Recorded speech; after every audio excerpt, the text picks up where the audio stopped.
Oh, hello there. Welcome back to my channel, guys. I figured, why don't you come along with me while I do some propagations, because I got my cups with lids, different sizes.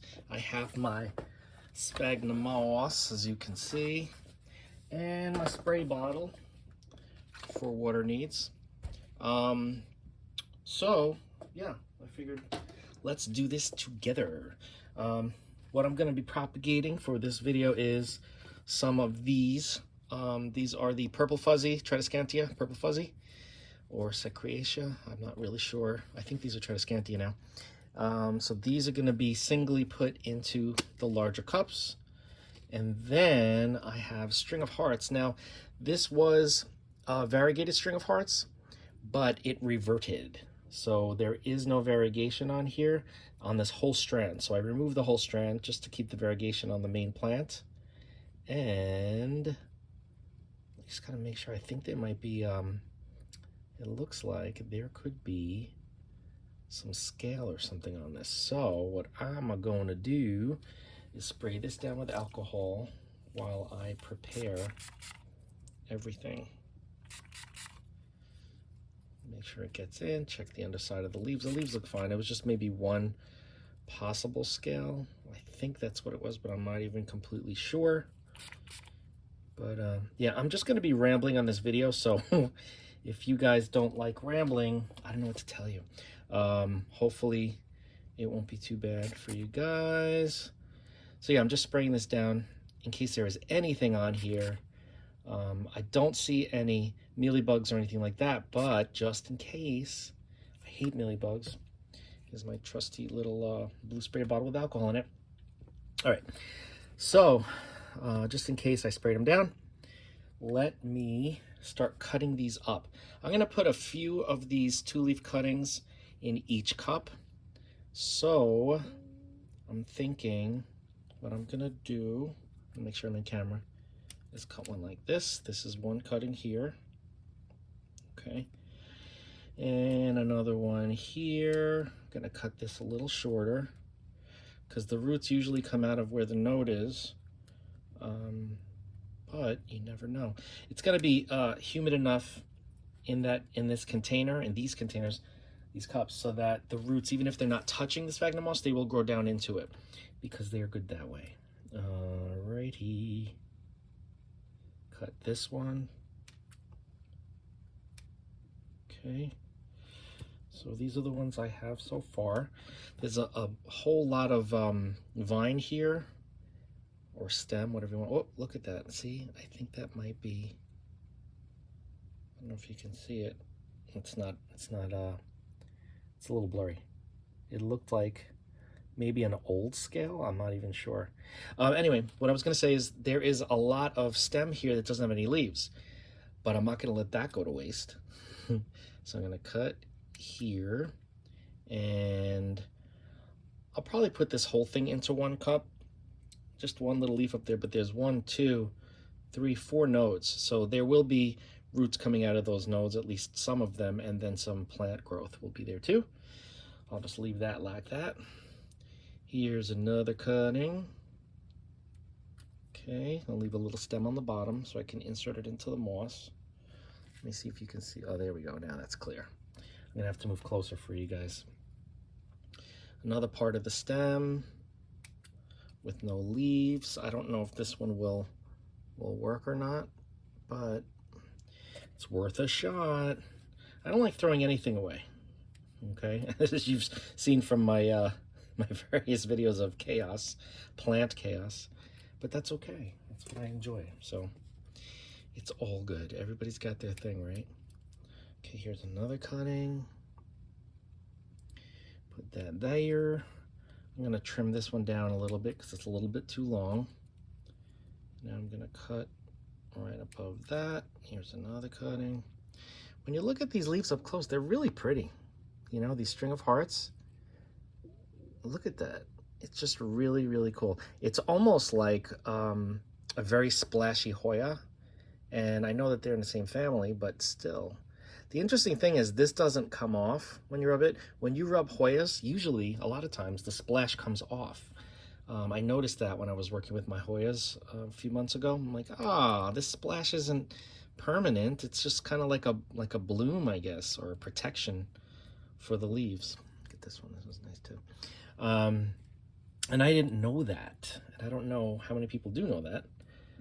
But this is just a one-leaf one. But that's fine. Again, not all of these are going to take, but we can try. And this is the end point that has the growth tip right there, as you can see. Okay. All right. So now I got all my cuttings. Let me just clean up. To say clean up is funny because you see all this mess. Anyway, all right, we're going to use the smaller cups. Okay, we've got 4 of them here. Probably only going to need like 3 because I'm going to put multiple, 2 or 3, because I'm going to put multiple cuttings in each cup. So let me fill this with just a little bit of moss. Okay, now I'm going to spray it down with some water. I love propagating plants. It's so much fun. It's so relaxing for me too. I don't know if you guys feel the same way about it, but to me, this is like meditation. I love working with my plants, and I love making more. Just make sure I got enough water in there. So yeah, this is just I'm in my happy place right now. Okay, so here I don't put too much moss in there. But just enough. I leave that condensation, well, not the condensation, but the spray that looks like condensation on the inside just to keep the humidity up. And now we're just going to start taking some of these and put the bottom side down. Wait a minute. Let's see if you can see that. See that thing right there? That looks like a scale. Let's see if it wipes away. Ready? Did it wipe away? Maybe it was just the swollen node. Or no, actually a piece of it. It looks like it was an old dead scale. So probably nothing to worry about, but better be safe than sorry. So I'm going to put this in here, nestled in. Make sure that the stem has contact with the moss like that. And I'm going to add some more. So we add another one like that. And add another one. Okay, we have 3 of them in here. Oops, I just made a mess. We have 3 of them in here right now, and that's probably all I'm going to do, because from these we'll get a few different vines. So that's that. I usually label these with masking tape. Let's see if I can give you an example, like this over here. This Pellionia, you can see I put masking tape and I just write the name on it. I used to write it on the actual plastic, but then you need alcohol to remove the permanent marker. This way, if you put something else and you just tear this off, put it on the new container that you have your cutting in, much easier. For me, at least. So I will do that after because I don't have my masking tape near me. But we're just going to put the cover on. It has that little straw opening, which is a great ventilator for enough air exchange, but not too much, and it won't lose the moisture nearly as fast as if you did not have a top, obviously. So this one is done and ready to go and incubate. Next cup, let's get some more moss. Get some more moss. I'm just fascinated at how fast string of hearts, all the Ceropegias, the string of hearts, string of needles, string of spades, all of those Ceropegia, even the parachute plant, I think it's called, they grow so fast. Like you almost can see them growing in front of your eyes. Oh, look at this. This is an old propagation of the variegated string of hearts, but the actual variegated. This one only had 2 cuttings in there. As you can see, they've grown pretty tall. These were just 2-leaf cuttings like the ones I'm showing you. What I might do, because it's kind of scraggly in there, I may cut some of those a little higher up and replant them in the moss just so that they'll be more filled in this cup. I'll do that after though. So yeah, you can see how they work. Once I set these up, maybe once a month I'll come and check, make sure they don't need to be watered, to be misted, because the water does not evaporate that quickly. So it's really easy. And I love propagating this way. And you can propagate most plants like this. Okay, this one's going in. This is the single leaf. And here is a 2-leaf cutting. I'm gonna hold it like a butterfly, like that. And I'm gonna stick it in like that. This one's a little bit long, so I'm gonna take off some of that stem. I wanna make sure it's nestled all the way down in the moss. Okay, and we'll put that one right there. There we go. And one more. I will take this one. Okay, looking good in the neighborhood. Okay, and that goes in there like that. One more spray, just a little bit. Okay, here we are with the 3 of them in there. And I'm gonna take my top and put it on. So there we go. Number 2 is done and ready to go. Number 3, and get some moss. So I would love to hear if any of you guys do regular propagations, whether it's Ceropegia, if it's String of Hearts or anything like that, or other plants. I would love to kind of get an idea of how you guys are propagating, because of course everyone has their own ways, and there's not just one way to do anything in this world, as you know. So I'm always interested in finding new ways to do things. So if you guys have a way that you think is really cool and different, just like kind of how I, first I started propagating in the acrylic yarn, and from there I started to, well, I just left some in by accident, and they continued to grow and they continued to thrive, and they seem to be doing really well. Like this one here was a cutting. This is a Hoya australis lisa, and this is a pillow plant, Plectranthus, a little cutting of one that I had the whole plant. The plant wasn't doing well at all in soil, so I took a piece, I just threw it in here, and what did it do? It rooted right into the yarn, and it's actually thriving. So just an example of how I stumbled across a growing method from a propagation experiment with the acrylic yarn. And now I grow some plants, not all, but some plants indefinitely in the acrylic yarn because they do really well. Coleus is one of them. Coleus does fantastic in yarn. I've had some over a year, and it's really big and bushy and beautiful. I think I featured Le Freak in one of the last videos I did. And there's 2 in there now. And I'll put this single one in. And then I know Hoyas do well, as you can see from the Hoya I just showed you. And Discidia do well. Also aroids. Aroids love it. Actually, let me show you an aroid. You've seen this before, I'm sure. Maybe not. But this is this is the pothos, the Baltic blue, Epipremnum pinnatum.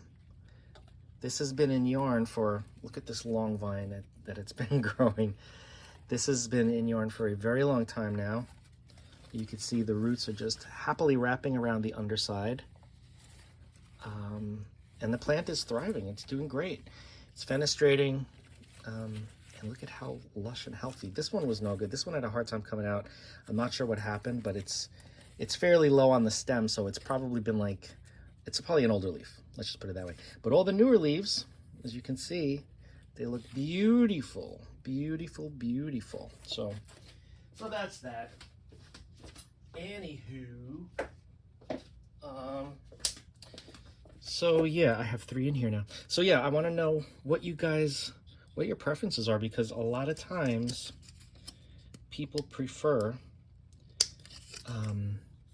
something different that I've never even thought of. So I would love to know. This is number 3. Put that one up there. I need another lid for this other cup, this last one. And I'm gonna do of the, let me turn this around because I feel like I'm not in the camera. Sorry if you're getting the light. That's the grow light over there, that pink light over there. I don't want it to be too distracting, so maybe I'll move it back again. All right, hopefully this is okay for you guys. Sorry. All right, yeah, so after this, I'm just putting some moss in here. we are going to move on to the Tradescantia, which is another one that's really easy. I also was growing Tradescantia in yarn for a while, and it did great until I forgot to water it. And they're not as forgiving as far as holding water and being drought resistant.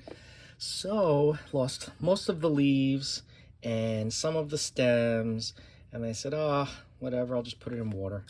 And then I moved it to water and I left it in water. But yeah, they do well in yarn as well. I love when people ask, when they see one of the videos and they're like, is that yarn that you're using? Like, yeah, believe it or not, it is. And I love to tell that story of how it came about, because I love experimenting. Okay, we've got 2 in there. Now these 2 stems, I'm gonna cut. These are the leafless stems. I'm just gonna stick 1 in here. And this one that has multiple nodes, but only 1 tiny leaf, I'm gonna kind of wrap around in here so it touches the moss in multiple areas. And hopefully we'll get some plants out of this, which would be nice. Okay, so there is the 4th and final propagation cup for Sarapeggia. Now we move on to Big Mama. These are big, so I'm using these larger, I think these are 12-ounce cups. I think they're 12 ounce. If those are 4, I don't remember. But anyway, it's a bigger cup. And I'm gonna use just a little bit more moss, just so that there's enough in here for them to nestle into. Spray it down. Tradescantia can be finicky plants. Everyone says, a lot of people say, oh, they're so easy to grow. Well, guess what? They're not always easy to grow. And as they get older, they start to look really, really bad. So people always like to cut them back and rejuvenate them. And I'm a firm believer in that, yes. But I like to find ways to not have to do that. Like, for example, this is a Tradescantia in a little tiny, oh, let me see if I can pull this out without ruining everything. It's in a little tiny pot, and this variety, lilac I believe it is a lot easier than a lot of the other ones. You can see that it's grown really long and lanky, and this is the little pot that it's in. This is like a little 2.5, 3-inch pot, and I just keep it in here, and when I water it, I make sure that I water enough that there's a little reservoir in the bottom, and the plant seems to do just fine. It doesn't get a lot of light either, which that might be an issue at some point, but anyway, I got sidetracked. I get sidetracked very easily. All right, so moss, cutting. Got to make sure at least 1 node is going to be placed into the moss. So all the way down like that. Oh, this is a little bit too tall. So you know what I'm going to do? I'm going to cut it into 2, and there will be 2 cuttings in each. Let me see if I can cut this without causing much of an issue. All right, so we've got cutting 1 and cutting 2. All right, so we've got 2 of them in there. Just gonna mist it down just a little bit. Put the lid on top. And we're good to go. That's all there is to it, guys. And next up.